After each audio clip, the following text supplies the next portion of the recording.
बिस्मिल्लाहिर्रहमानिर्रहीम। अस्सलाम वालेकुम। आज 29 फरवरी 2024 का दिन है और जैसा कि आप जानते हैं कि हर साल जो फरवरी होता है वो 28 दिन का होता है, लेकिन हर 4 साल के बाद फरवरी 29 दिन का क्यों होता है, इसके बारे में आपकी मालूमात में इजाफ़ा करता चलूँ कि जब फरवरी 29 दिन का होता है तो उस साल को लीप ईयर कहते हैं और 29 फरवरी को लीप डे के नाम से याद किया जाता है।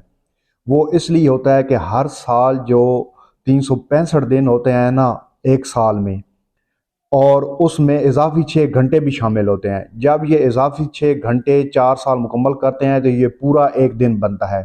तो उसके बाद जो फरवरी होता है हर 4 साल के बाद उसको लीप ईयर और लीप डे के नाम से याद किया जाता है 29 फरवरी को।